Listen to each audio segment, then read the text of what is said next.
Halo semuanya, kenalin nama gue Reja. Di sini, gue mau membagikan sedikit cerita hidup gue yang mungkin bisa kalian jadikan pelajaran untuk kedepannya.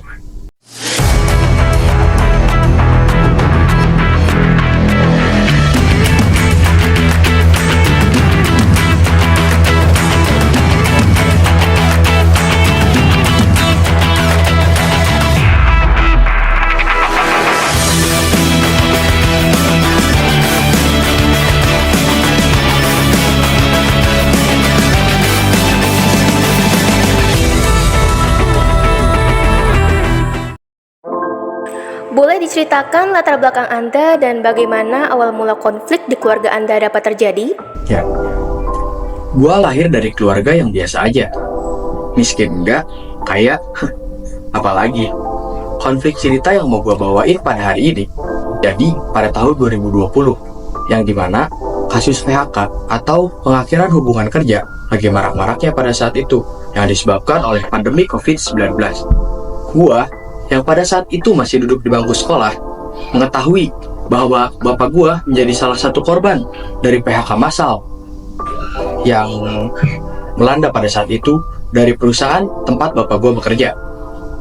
Kejadian tersebut cukup membuat pikiran bapak gua terguncang, karena kebutuhan rumah tangga lagi naik-naiknya pada saat itu. Bapak gua frustasi. Bapak gua mulai meminum minuman keras sebagai cara untuk melupakan masalah ekonomi yang terjadi pada keluarganya. Namun, hal bodoh tersebut malah memperburuk ekonomi keluarga. Dan hal itu juga memicu pertengkaran di antara kedua orang tua gue. Kamu sampai kapan gini terus, Mas?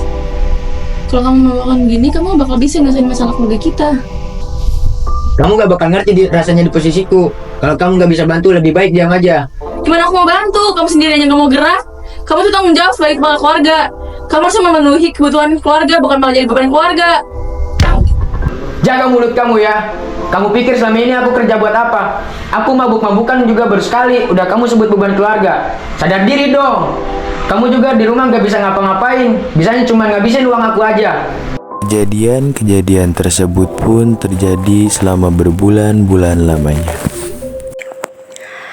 Anda yang sebagai anak, bagaimana tanggapannya terhadap kejadian tersebut? Pada awalnya juga gue bingung dengan konteks mereka bertengkar itu apa sih. Namun seiring berjalannya waktu, gue mulai paham dengan kondisi ekonomi keluarga gue yang memang pada saat itu lagi memburuk. Tapi ya, gue sebagai anak tidak bisa melakukan apa-apa karena pada saat itu umur gue masih terbilang cukup kecil untuk bisa paham akan masalah yang sedang ibu dan ayah gue hadapi. Cukup sedih kalau harus mengingat masa-masa kelam itu. Bagaimana cara yang telah keluarga Anda lakukan untuk dapat menyelesaikan konflik di keluarga Anda? Bisa jadi 2 episode nyambung kalau gue ceritain dari awal sampai akhir tentang buruknya ekonomi keluarga gue pada saat itu. Jadi untuk mempersingkat durasi dan waktu, gue bakal ceritain puncak konflik yang terjadi pada keluarga gue pada saat itu. Gue udah cerita kan tentang buruknya ekonomi keluarga gue yang terjadi selama berbulan-bulan. Karena masalah finansial tersebut, gue jadi gak bisa bayar SPP berbulan-bulan lamanya. Dan karena kejadian tersebut juga, gue udah sering dapat surat peringatan dari sekolah. Sampai pada akhirnya sekolah memutuskan untuk memberikan surat peringatan terakhir. Atau gue mau gak mau harus keluar dari sekolah. Sedih sih kalau harus ingat-ingat masa itu. Karena anak seumuran gue belum seharusnya memikirkan masalah-masalah seperti itu. Tapi ya kenyataannya, Untungnya setelah membaca surat peringatan tersebut, ortu gua pun mulai tersadar dan mencoba memohon kepada pihak sekolah untuk memberikan waktu lebih perihal tenggat waktu pembayaran SPP bulanan sekolah gua.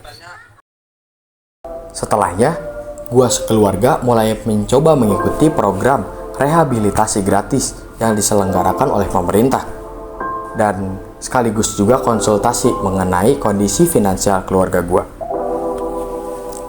Perlahan namun pasti, keluarga gue mulai bangkit dari keterpurukan.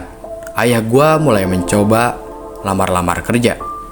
Sementara ibu gue mulai mencoba membuka usaha kecil-kecilan di rumah. Dan setelah itu, ekonomi keluarga gue mulai kembali seperti semula atau bahkan lebih baik dari sebelumnya. Semua itu berkat kerja keras dari kedua orang tua gue yang pantang menyerah meski diterjang badai sekalipun. Ada pesan atau kesan yang ingin disampaikan kepada penonton? Pesannya, jangan patah semangat guys. Yang namanya hidup pasti ada aja cobaannya. Selama kita terus berusaha dan berdoa kepada Tuhan, niscaya Tuhan akan selalu memberikan jalannya. Gua Reja, terima kasih telah mendengarkan kisah hidup gua. Sampai jumpa di next story. Bye.